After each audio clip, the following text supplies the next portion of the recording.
Hello, my name is Lucinda Watkins. I get to be your hiking guide on an adventure, and this is my winter safety talk. I usually do these at the trailhead, but for a variety of reasons, here we are doing it by video. So you're going to get this, and I want you to take to heart all the information it is about keeping you safe. My priority on all of my trips is your safety, number one. A few things about safety in the winter is we want you to be comfortable on your trip. That includes making sure you have lots of warm layers. Dress a little warmer than what you think you're going to need, because you can always take those layers off. Gloves, scarves, a few layers on your upper body, all those things are really key, and really warm, comfortable footwear. I always pack extra dry socks as well. Food. When it is cold out, you are going to need more calories than usual. And I didn't really believe this one myself until I had done a longer winter hike and was starving the whole time. So I always bring lots of food, and I was glad I had lots with me because I was hungry. And your body keeping you warm does burn extra calories. You're going to make sure you want that extra with you. Make sure you have enough water. That is at least 2 liters for an adult, probably a little bit more. I find when it's cold, I don't drink quite enough. And so we're going to take lots of breaks to enjoy the journey, take photos, drink water. And anytime you need to break, that is fine.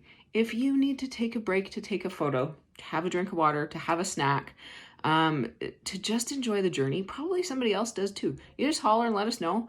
We are not in a hurry on any of my hikes at all. We take our time and enjoy the journey. Another one is warm water food. Bears. So should be hibernating, yes.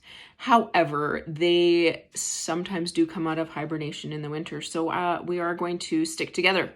We're going to be loud and have lots of fun. I have bear spray with me. Bears generally avoid people if we're being loud and having lots of fun. So that's the goal. We're going to stick together, but not too close. We're going to give each other some social distance, but still you should be able to see your guide at all times. If you decide to wander off to go somewhere, you have to tell me. Even if you're wandering off to go to the bathroom in the woods, I need to know about that. Any medications or major medical issues, you need to absolutely tell me about that before our hike. I need to know. If you've got medications with you, I kind of need to know where it is in your bag. That's important. We always follow the rules of the trail and the parks. That means on some of these, there's going to be no passing fencing, no passing gates, possibly some no trespassing. We're going to follow those rules at all times. I am responsible for your safety, and those are there for your safety. Also leaving no trace. We're not leaving our garbage, our toilet paper, anything behind. We are picking up, and I encourage people to clean up a little extra garbage along the way. Same with cleaning up after your pets. Dogs are always welcome on leash, and making sure we're picking up after them. Yeah, that's kind of what I have. Oh, water. Yes, going on frozen bodies of water. I discourage this unless I know. There's one like Skunk Hollow where I know the water is this deep, and that's kind of the exception. I don't do cold water rescue. I don't want to go in the cold water, and I don't want you in the cold water. So we avoid walking on that ice, and I don't generally do. When I do say it's a ice walk or ice tour, that's stuff like Grotto or All Stones Creek, where it's very shallow and I know the depth and it is safe to walk on. We always test that before we go. So if it's a large body of water like a big lake or a river, we do not go on that. I don't do cold water rescue. Nobody wants to fall in. Don't do that. So we also don't go into avalanche territory. I don't take you on those hikes.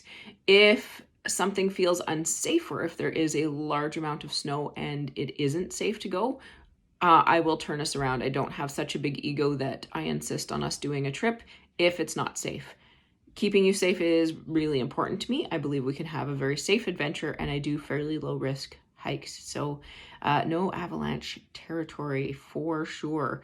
And like I said, if there is safety concerns, we turn around.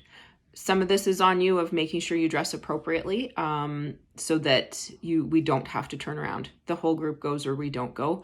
So you need to make sure you show up with the proper clothing and equipment that you need. That includes warm clothes and boots and water and food and all that good stuff. I bring the Traction Age or snowshoes if needed for you. So that's my safety talk. We're pretending this is at the trailhead. I always want to hear any questions, any concerns that you might have. If you're super freaked out at the trailhead, I want to hear about that, because it might be something I could help you relax about. And like I said, I want everybody comfortable and having a fantastic trip. So that's my winter safety talk. We will see you on the trail.